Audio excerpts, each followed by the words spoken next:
Сайн байцгаана өрх юм үндэс үзэгчдээ энэ 7 хоногийн weekly show маань их бэлэн болсон байна. Энэ 7 хоногчдод ямар ч хурдан өнгөрөөд байгаа.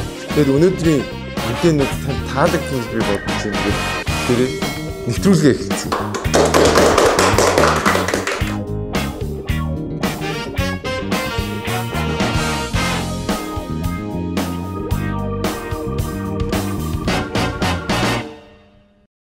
За энэ 7 хоногт маш олон үйл явдлууд боллоо. За миний хувьд бол маш харамсалтай нэг явдал боллоо. Энэ бол Балжаа ах маань одоо таал төгссөн гэдэг үнэхээр одоо гол зурсан, дотор харанхуулсан нэг юм мэдээ явлаа.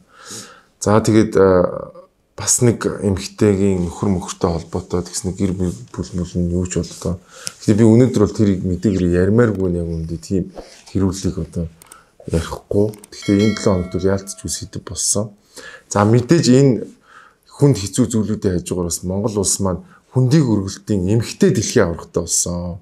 Тэр бол бас энэ 7 хоногийн гэрэл гэгээтэй мэдээнүүдийн нэг байлаа. За ингээд энэ 7 хоногийнхоо мэдээнүүдийг эхэлцгээе. Тэгээд надтай одоо. За Univision-тэй хүмүүс яг одоо маш анхаарлаа хандуулна. За Univision-тэй холбоотой янз бүрийн асуудлууд гарангууд бид нэр call center руу уцтдаг. Тэгэхээр ингэж цагаа алдахгүйгээр маш энгийнээр ойлгомжтойгоор асуудлаа шийдэх боломжтой болсон байна. help.univision.mn гэдэг вебсайт руу ороод та өөрт тулгарсан асуудлаа бичих юм бол видеогоор мөн зурган байдлаар энэ одоо танд тулгараад байгаа асуудлуудыг шийдэх боломжтой болсон байна. Тэгэхээр маш энгийн хялбар цаг хугацаагаа хэмнэсэн ойлгомжтой help.univision.mn сайтаар ороод та өөрт тулгарсан асуудлуудаа шийдээрэй. Univision-тэй холбоотой зааврыг Univision-ийг хөтөж help.univision.mn-ээс аваарай. Энэ 7 хоногт нөгөө нэг алдарт хууль маань одоо цаашаа сунгагдаж магадгүй гэсэн яриа өгцөө. Тэгээд энэ ямар хууль юм бол бүгдээрээ үзээд хөө. COVID-19-ийн халдварт цар тахлаас өрчлөн сэргийлэх, нийгмийн эдийн засагт үзүүлэх сөрөг нөлөөллийг бууруулах нэг удаагийн хуулийг өнгөрсөн онд баталж хагас жилээр дахин сунгасан билээ. За энэ хуулиар засгийн газрын эрх мэдэл нэмэгдэж, яам агентлагуудад ямар ч сонгон шалгаруулалтгүй 1000 гаруй албан тушаалтнуудыг томилж, хэд өндөр үнээр эм эмнэлгийн хэрэгслүүдийг шууд худалдан авалт хийсэн зэрэг асуудлууд сөгдөөд байгаа билээ. За гэтэл засгийн газраас хөл хоройг сулруулж, хэвийн горимд шилжих асуудлыг ярьж байсан ч омикрон хувилбар яригдахтаа зэрэгцэн цаг дахлын хуулиа дахин сунгахаар төлөвлөд байна. Амтсан хэрэг 10 нахилгүй яах вэ хүмүүс минь. Энд чинь ингээд төсвийг ямар ч одоо хяналтгүй зарцуулах, төсвөөс гадуур мөнгө зарцуулах амар том эрх мэдэлтэй болсон. За танил тал малаас одоо дураараа томилдог болсон тий. Ийм хуулийг одоо зүгээр тавиад явуулна гэж байхгүй шүү манай дарга нар маань. За тэгээд энэ жил чинь бүр 18 их найдын төсөв баталсан байгаа. За дээрэс нь манай засгийн газар бол ингээд эрх мэдлийг одоо улмал өөртөө аваад улмал бөөгнүүлээл улмал ингээл те эрх шигээ томруулах ийм сонирхолтой байх шиг байна. Тэгэхээр энэ хуулийг бол тийм амархан тавьж явуулахгүй. За мэдээж юмд шалтгаан хэрэгтэй. Ямар нэг шалтгаантай байх хэвээр.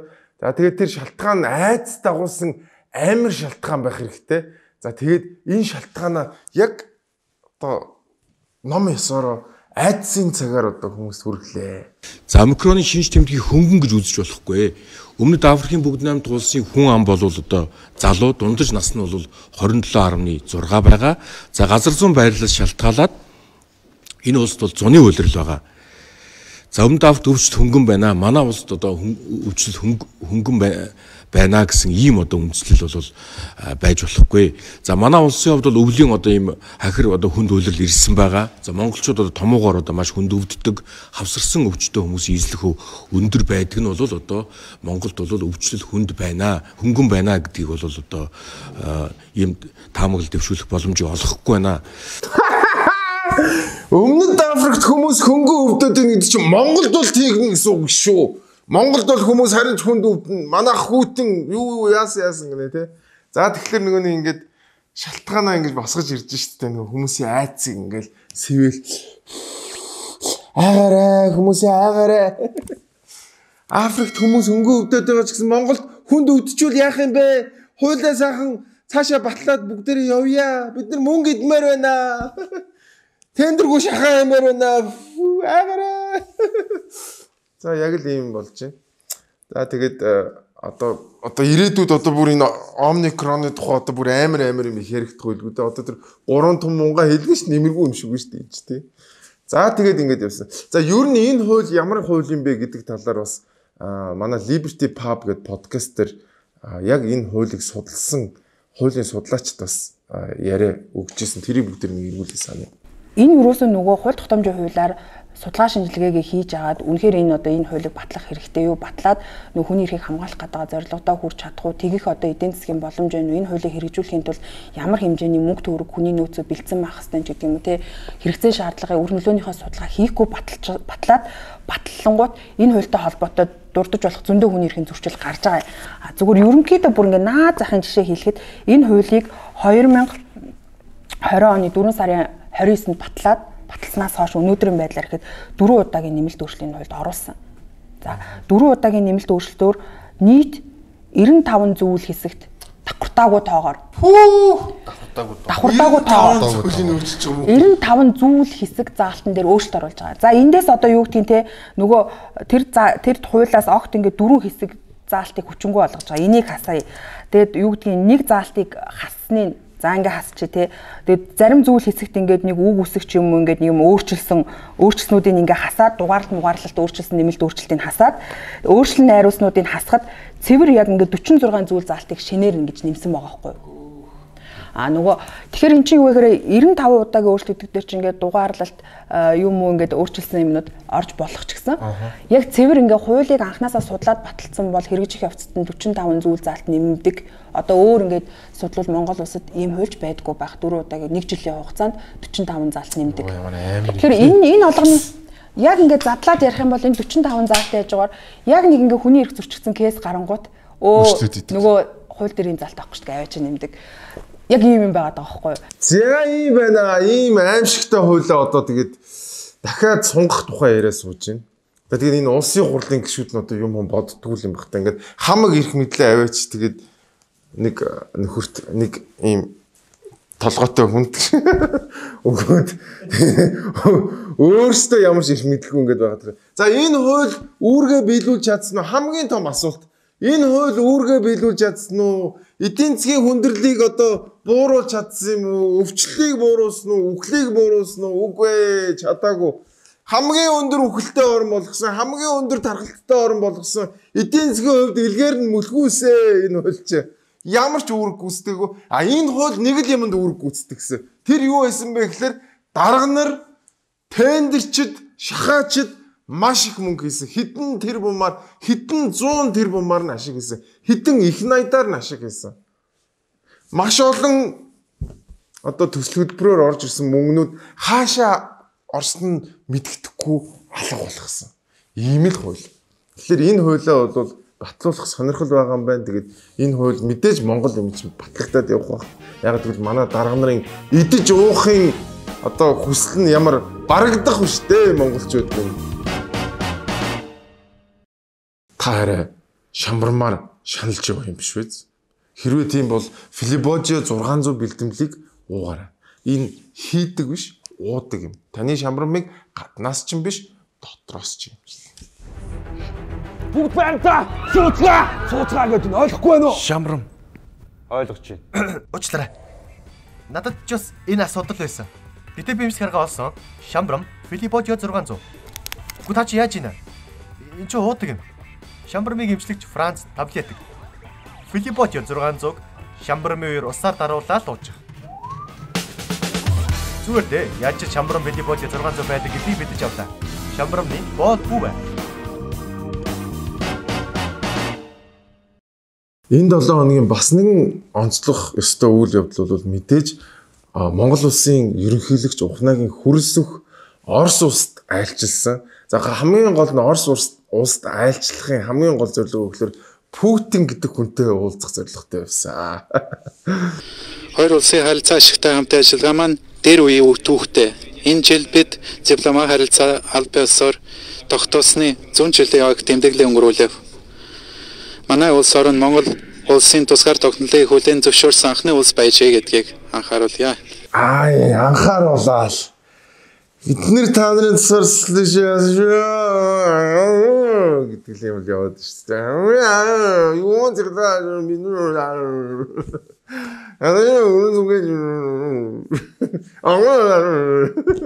тийм л юм яваад байна тий. Тэгээ манай хөрс өгч ер нь ийм царайтай болсон байгаа шүү дээ сүүлүүдээ. Дандаа ингэж ярьдаг тий. Модоо тарихгүй мó яах юм гэдэргээд тий. Тэгсэн чи Путинийг харсан ч гэсэн бараг л энэ дэлхийн хамгийн одоо жаргалтай хүн шиг бол тий. Баяр спасибо.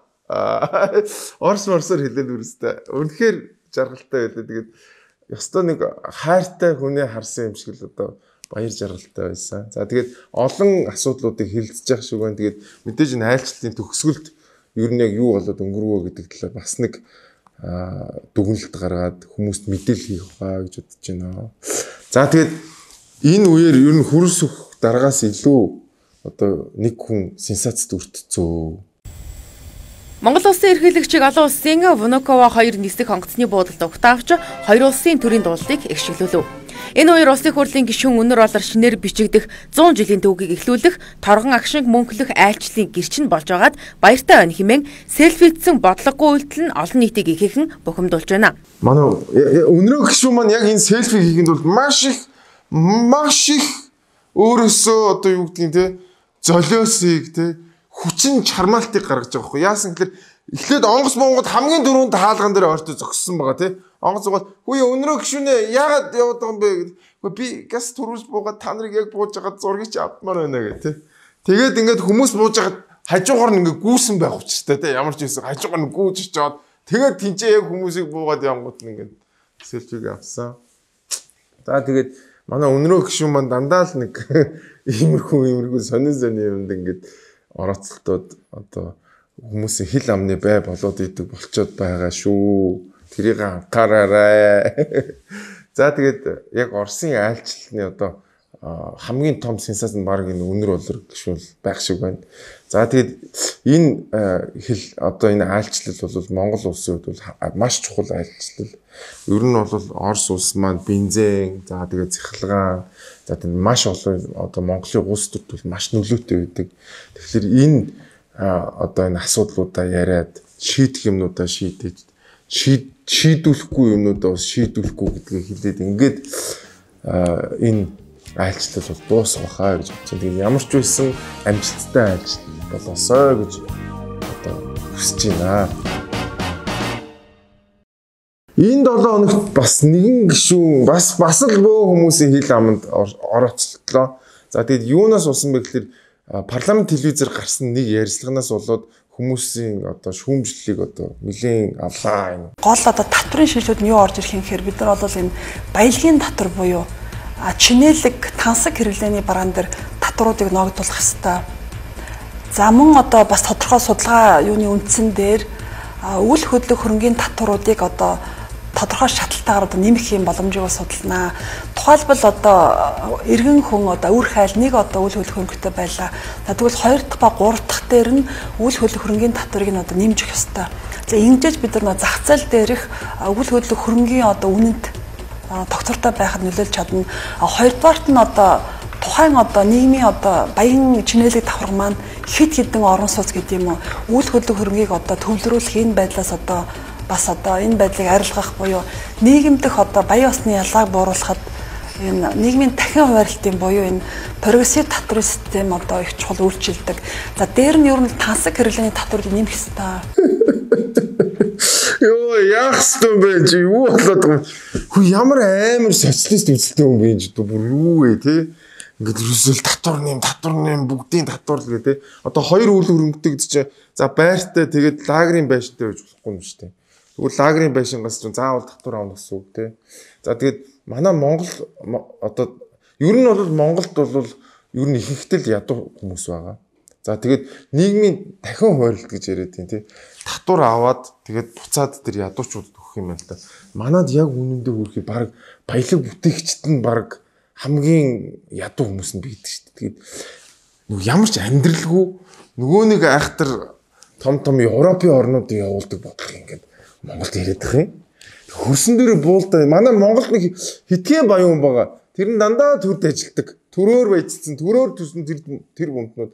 Яагаад төрөөс баяжаад тэр бомтнууд болоод идэг гэж нөгөө өгсөн татварыг гусчдгаа. Тэгээ баяжаад идэг шүү дээ мөнгөцөг шүү. Түүнээс нэг одоо гадны Европ, Америк шиг ингээд та капиталыг бий болгоол те үйлдвэрлэл явуулаад те том одоо корпорацууд бий болоод те тэгэж баяждаг хүмүүс байхгүй шүү дээ. Дандаа л төрөөр баяжиж байгаа шүү дээ. Дандаа л авилгалаар хэлэх хуулаар баяжиж байгаа. Тэгээд яг таны ярьж байгаа татвар чинь зүгээр жирийн одоо ажиллаа хийгээ явж байгаа, бизнесээ хийгээ явж байгаа энэ дундаж анги дээр л одоо хамгийн том ачаа нь болно шүү дээ. Тэгээд нөгөө их татвар хураахын хэрээр нөгөө нэг идэж уудаг хүмүүсийн мөнгө нь их болно л гэсэн үг шүү дээ. За бас нэг хоёр дахь юм юу гэхээр хэнийг хинтээ харьцуулах вэ гэдэг нь амар чухал. Үйлдвэрлэл хөгжөөгүй Монгол орныг аль хэдийн капиталист системээр 200-300 жил явцсан орнуудын хууль дүрм прогрессив такстай ингээд харьцуулаад ингээд яриад байгаа юм. Тэгэхээр эн чинь байж болохгүй шүү дээ. Тэгэд харьцуулах юмаа хэдүүлээ сайн бодё. Тариагаа тариад тэ ургаад дараа нь хураах хэрэгтэй болохоос ургаж амжаагүй байгаа төмсөө ургаж амжаагүй байгаа дөнгөж соёолж байгаа тариагаа тайрч идэх тухай ийм асуудал яриад байгаа юм. Ийм байж болохгүй. Амьдрал дээр бүү та сайхан социалист социал демократ үзэлтэй гэж болно. Амьдрал таны наад ярьж байгаас чи өөр шүү. Тэгээд хүмүүсийн ууралдаг нь бол зөв. Тэгээд би бол тэр хүмүүстэй яг санал нэг байна. Амьдралтай бай. Монголд наад прогрессив такс чинь хэрэггүй. Монгол улс одоо тэр Европын тэр харьцуулаад яриад тэр орнууд чинь биш. Монгол бол ядуу буурай уралдагч орон. Манай өнөөдрийн нэвтрүүлгийн хамтран ажиллагчаар Nayox-ийн Night Density гэдэг шөнийн төрхлөг байгаа. Энэ болохоор яа гэм бэ гэхээр таны үсийг өтгөн за тэгээд тижээллэг болгодог байгаа. Нөгөөх нь болохоор Nayox-ийн Anti Hair Loss буюу таны ус унаад, хагдраад, халцраад байх юм бол энэ таны үсэнд одоо тижээл өгч за уналтыг, халцралтыг багасгадаг ийм хоёр төрхлөг байгаа. Нэг нь шөнийн төрхлөг, нөгөөх нь өдрийн төрхлөг. Та хэрвээ энэхүү бүтээгдэхүүнүүдийг авахыг хүсэх юм бол Central Tower-ын 2 давхурт байрладаг Nayox-ийн Hair Wellness Center-т очиод энэхүү бүтээгдэхүүнүүдийг авч болох юм биш үү? Nayox.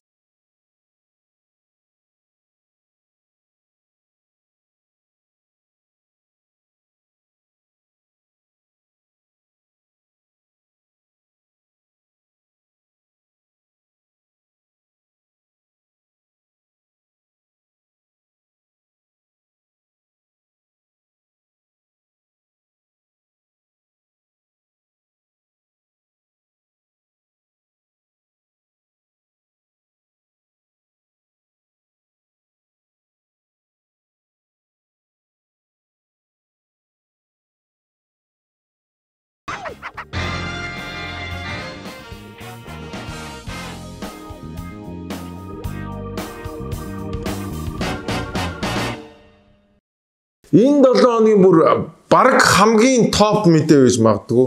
Энэ бол Rio Tinto-той холбоотой мэдээлэл л. Нэгдүгээрт оюутлогоо төслийн Монгол Улсын засгийн газрын эзэмшлийн 34% ноолдох 2.3 тэрбум ам.долларын өрийг 100% тэглэж байна. Ингэснээр өмнө нь тооцоолж байсан 22 тэрбум ам.долларын өр цаашид үүсэхгүй. Энэ нь Эрдэнэс оюутлогын хувьцаат компани 34% эзэмшлийн үн цэнийг нэмж ногд ашиг найшлан за үндсэндээ 34%-ийг Монголын ард түмэн үнэгүй авч байгаа гэсэн ийм агуулгатай нэгдүгээр бүлэг байгаа. Вау, браво. Rio Tinto үнэхээр бүр одоо ёстой нөгөө татгалзахын аргагүй саналтай. Тэгээд хамгийн сүүлчийн санал нь бас багч бодож байна. Монгол улсын нөгөө нэг өрийг тэглэлээ. За энэ бол бүр үнэхээр сайн мэдээ. Энэ бол үнэхээр гайхалтай мэдээ. Тэгээд энэ ажлын хэсэгт орсон бүх хүмүүст одоо баяр хүргье гэж бодож байна. За энэ мэдээг явсны дараа энтэй хамт хэд хэдэн бас одоо зүйлүүдийг хэлсэн байгаа Rio Tinto компани. За яг энэ мэдээ гарсны дараа одоо ерөөсөө нөгөө хурган дээр алдчихж байгаа чон шиг одоо бүгд миний л гавьяа байсан, тэрний гавьяа байсан гэдэг бөөндөө хиний гавьяа вэ гэдгээр уралдсан. Өстө Нимбаатрын гавьяа, энэ хиний гавьяа, энэ Батэрдэн аврагын гавьяа, энэ Даваас өрөнгөшүүний гавьяа, Гамбаатрын гавьяа гэдэг ингээд гавьяа хиний гавьяа вэ гэдэг уралдаан болж ирсэн. Тэгээ бүгд цэцтэй гавьяагаар уралдцсан. Тэгээ миний бодлоор яг үннийг хэлэхэд бүр цавын цааталтаа ингээд харахад манайхан ч одоо 220 км дарахныхаа замыг барьж чаддаг улс үү шүү дээ. Одоо энэ манай энэ гавьяага идэх гэдэг хүмүүс чинь. Тэгээ би бол яг ийм том хэмжээний, ийм өндөр хэмжээний дийлийг хийхэд хамгийн том хувь нэмэр оруулсан хүн бол энэ Rio Tinto-гийн зэсийн салбарын захирал би болт гэдэг хүнийг одоо илүү энэ гавьяаг хүртэх ёстой хүн болов уу гэж би бодсон. Яг гэвэл манад яг үнэндээ тэр ажлын хэсэгт нь ч тэр юунд нь ч тэр ийм том төвшний хилцээр хийх төвшний хүмүүс бол нэр үнэхээр цөөхөн байсан. Одоо бид нар энэ ерөнхий сайд мэд энэ хэд манд юу ярьдгийг мэдэн шүү дээ. Ямар оюуны бидтэй тий ямар мэдлэг боловсралтай хүмүүс үлээд тий хүний өөдөөс хараад хэдэн үг холбоод хэлчих чадахгүй ийм хүмүүс одоо тийм том гэрээ хилцээр хийлээ юу тий. Харин сайхан гадных нэг муулж сайхан попорч нэг хэд дараагийнхаа сонгуулийг харж явдаг хүмүүс бол байна. Энэ дунд бол тий. Тэр хүмүүс бол их гоё яасан. Гэхдээ бүр яг чимээгүй сууж байгаа тий. Хинч тэр хүний гавьяаг одоо ярихгүй байгаа тэр хүн бол үнэхээр хамгийн өндөр боловсралтай хамгийн одоо юу гэдэг нь энэ хилцээрийг хийгээд хамгийн том хувь нэмэр оруулсан болов уу гэж бодож байна. За тэгсэн чинь манай Ганбаатар дарга маань бас нэг хүний гавьяа гэж хэллээ одоо. Маш олон үст бурхан минь Ганбагийн гавьяа гэж Ганбаа үгүй миний хөш өөр хүнийх гэж хэллээ. Энэ тал дээр баян хонгорчууд яллаа. Тэр баян хонгорын нутгийн нэг хүү тэмцэх нь чухал биш. Por яг тэрэн дээр тулвал баян хонгор нутгаас гаралтай Монгол улсын ерөнхийлөгч Батулга ерөнхийлөгчийн гавьяа шүү. Хамаг барьсан хүн эх орныхоо төлөө байна гэдэг ямар гоё юм бэ? Баян хонгороос гаралтай Монгол улсын ерөнхийлөгч Монголынхоо төлөө байсан учраас Rio Tinto булт хийж байгаамаа гэдгийг би хэлмээр. Баян хонгороос гаралтай Батулга гэдэг хүн нэлээ хайртай болсон юм байна да манай энэ. Миний гавьяа ши Батулгын гавьяа гэдэг. Ингээл та. За тэгээ ер нь тэгээд гудамжныхын чинь тэгээд гудамжных л байх юм даа өөрхий тэгэл хин хаан ингээ явчихдаг. Ийм л байх юм даа өөрхий тэгээд. За ямар ч байсан энэ бол монголчуудын хувьд бол маш сайн мэдээ байлаа. Тэгээд ямар ч байсан одоо яг хөө би бинийгаа одоо сайн муугаар хэлээд яг ямар ч байсан энийг бөөндөө хийж чадлаа мэдээж ганц хүн болно гэж бодохгүй олуулаа ямар ч байсан яа тийм. Тэгээд энэ 7 хоногийн үед энэ бол маш сайн мэдээ байлаа. Шинэ жил боллоо. Би гэхдээ энэ жил айгүй сони юм ажиглаа манайхаа. Нөгөө нэг шинэ жил төгөөд ирэхлээр чи ингээд гудамжинд ингээд пиццанууд фэждэг штеп ингээд харангууд энэ хүн нийслэл салаад идсэн байна. Энэ ананаас нь энд байна гэдэг ингээд харагддаг штеп. Тэгээ энэ жил нөгөө төрийн албаных нэг шинэ жил хийх боловлцсон чи тийм пицца алга болчихлоо шүү. Пицца төрийн албаныхан чинь ер нь яг пицца үйлдвэрлэгчтэй юм байна гэж бодогдоод. За тэгээд энэ 7 хоногт бас Сүхбаатарын талбай дээр маань үнэхээр гайхалтай гацуур мод засагдлаа. Тэгээд дэж Монгол улс улсан дарга нар маань ирээ заахан гацуур модныхоо одоо нээлтийн үйл ажиллагаа хийлээ. Нийслэлийн цагтаргын хүний хөгжил нэгэн бодлогын асуудал хариуцсан орлогч Төмөр Төмөө. Нийслэлийн цагтаргын нийгмийн бодлогын хэлцээний дарга Баатар хөө. Нийслэлийн шилдэг гэрүүл Цэн төрийн гэрүүл. Сааруулаа ингээд бүгдээрээ нийслэлийн нүү талбайны сүлт модны хон гэрлийг 10 тоолоод асаая. Хамтдаа тоолъё. 10 9 8 7 6 5 4 3 2 1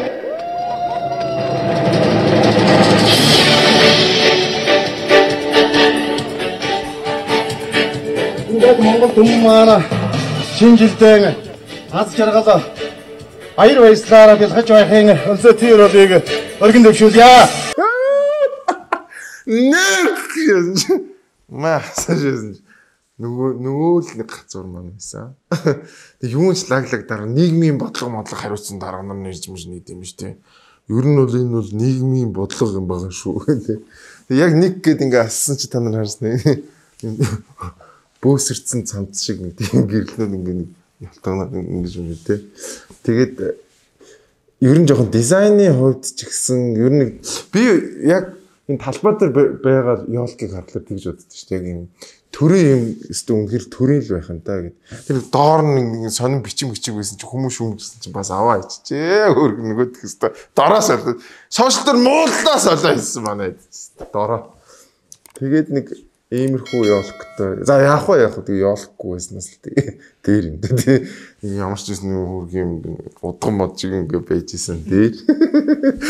Тэгээд хүмүүс бас шүүмжсэн байхгүй энэ одоо нөгөө нэг лалрын ёолк ч юм байж тээ гэсэн чинь үгүй энэ хил хаалттай одоо ерөөсө бүх юмыг нэг тайлбардаг ус хил хаалттай шинэ гацуур яг замдаа явж байгаад орж ирч чадсангүй хил хаалттай гэдэг тайлбар өгсөн байгаа. Тэгээд ямар ч байсан ёлтойхын хувьд бол ёлтойчлаа шунгалж байна. Ёлтойгоос энэ 7 хоногт Батуулга болон түүний хүү Чулуудаа нартай холбоотой хэрэг одоо шүүхээр явлаа. За тэгээд энэ 7 хоногийн төгсгөлөөр одоо шүүхийн шийдвэр гарсан байна. Тэгээ энэ хэргийг зохиож энэ хэргийг хийлцсэн хүн болгонтой нэгийг үзэж харах юм жаана. Бүгдийг чинь цаавар хэлшүүх алах. За ингээд Батуулбаатар маань 4 жилийн ял авсан байгаа. За харин хүүн бол цагаатгагдал ингээд гараад ирсэн. За энэ хэргийн талаар бол би яг үнэндээ сайн мэдэхгүй байна. За энэ хоёр маань бол ямар ч юм давд заалтна гэдэг хэлсэн. Давд заалтхлаар ямар ч байсан 4 жилийн ял нь одоо багас ухаа гэж бодож байна. Ямар ч байсан гин буруутай нь одоо шүүхээр тогтогдсон гэдэг үндслэлээр одоо ингээд ял аваад ингээд явлаа. За энийг одоо би бол ажиглагчийн байр сууриас харьяа гэж бодож байна. Нэг юм байгаа. За яг хөө ингээд Батуулга ингээд ялаа аваад ингээд явдаг юм биш тийм магадгүй гин буруутай ч байсан байж магадгүй үгүй ч байсан байж магадгүй. Гэтэл өөр намын одоо бас хүүхдтэй янз бүр яасан. За бүр төрөөс хэдэн зуун саяар нь шамшигдуулсан. За авилгал албан тушаалын хэрэгт холбогдож исэн хүмүүс бол шийтгэхгүй байна. Их барьж байгаа намын хүмүүс. За би саяхны нэг бичлэгийг та бүхэнд одоо эргүүлээ сануулад үзүүлье гэж бодож байна. Энэ бас хүүхдтэй холбоотой бичлэг байгаа. Тэр миний хүүхэд Эрдэнэтээр 2 удаа явхад би таньдаг хүнтэй хэлсэн юм аа.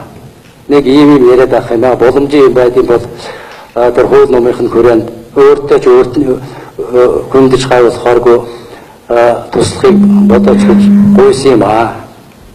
Тэрийг бас нуугаад авах юм байхгүй.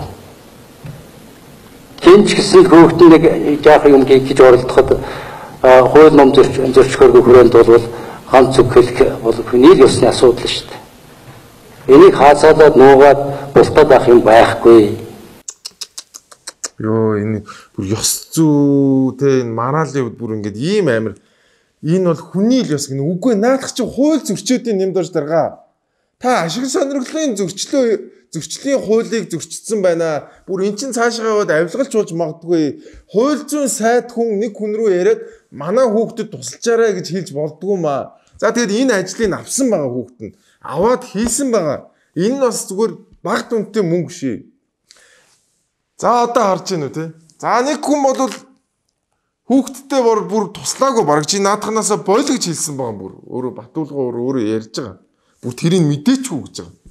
За тэгээд тэрнийхээ төлөө ингээд явсан. Нэг хүн бол хүүхдтэй тусалсан. Тэрийгээ бүр ингээд их захгүй, годиггүй, бүр цадаггүйгээр бүр ингээд одоо олонний нүдэн дээр ингээд юу ч болоогүй юм шиг ингэж. Энэ хүмүүс шийтгдэг.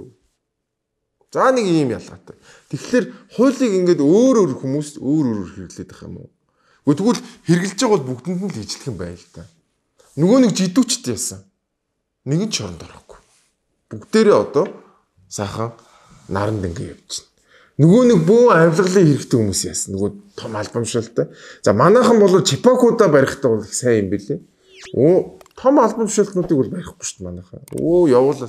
Нөгөө нэг хэдэн 100 сая доллараар нөгөө далан бариад төмөр зам барих нэрээр далан бариад за тэгээ тэрэнд нь оролцсон хүмүүс бүр Интерпол молоор одоо хайгдад явуулсан энэ асуудал юу болсон. Нөгөө нэг төмөр зам мами барина гэдэг нөгөө баахан мөнгө аваад алга болсон энэ асуудал юу болсон бэ? Тэр чинь бүр прокурорт очсон байсан асуудал шүү дээ. Тэр хаана вэ? Нөгөө ерөнхий сайдын нөгөө зөвлөхийн хийгээд байгаа. Тэгэхээр ингээд нөгөө хууль чи ингээд өөр үйлчлээд байгаа юм уу?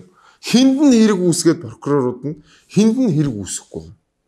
Хин ялагдагчаар татагдаад хин нь ялагдагчаар татагддаг юм бэ? Энэ өөрөө маш том асуудал байна. Тэгээд энэ хэргийг одоо ингээд бүгдээр ажиглах үйлдэлээ. Тэгээд хүмүүс бол маш олон талын байр суурь гаргаж илээ. Миний хувьд бол дахиад хууль өөрөөр үйлчилдэг. Хуулийн байгууллага нь хүмүүст өөрөөр үйлчилдэг. Ийм л юм явагдаад байна уу гэж хараад байна да.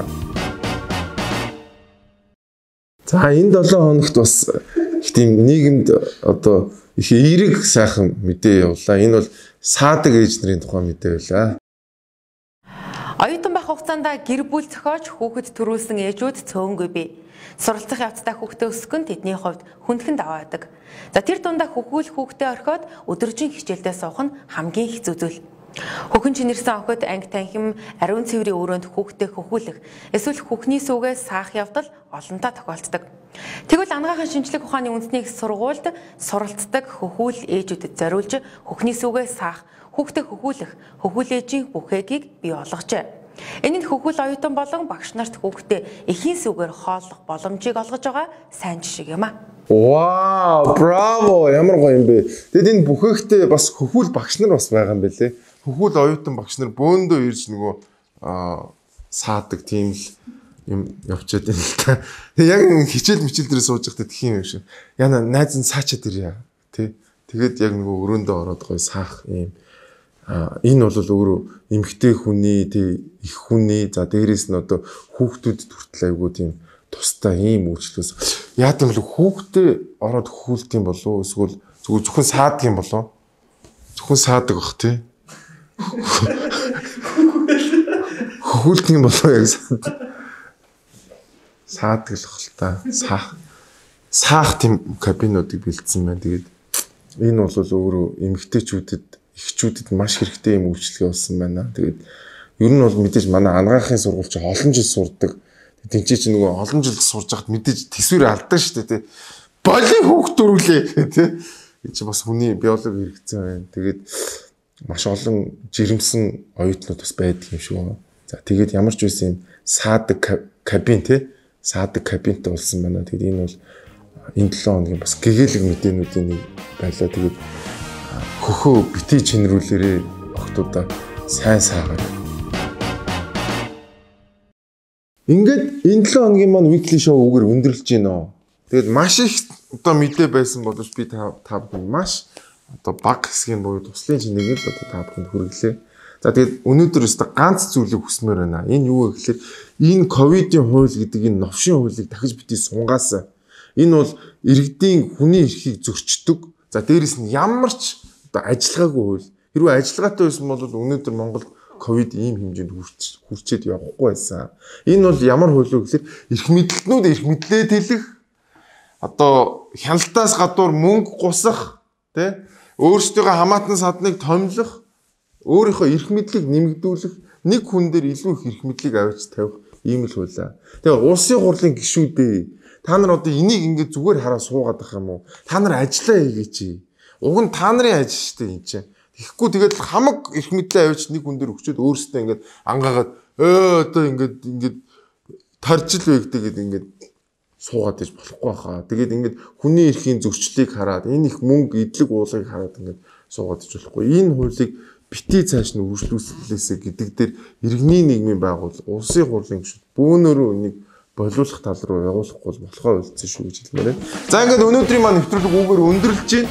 Та бүхэндээ маш их баярлалаа. Subscribe дараарай. Манайхантай холбогдоорой. Тэгээд дараагийн 7 хоногт уулзцгаая.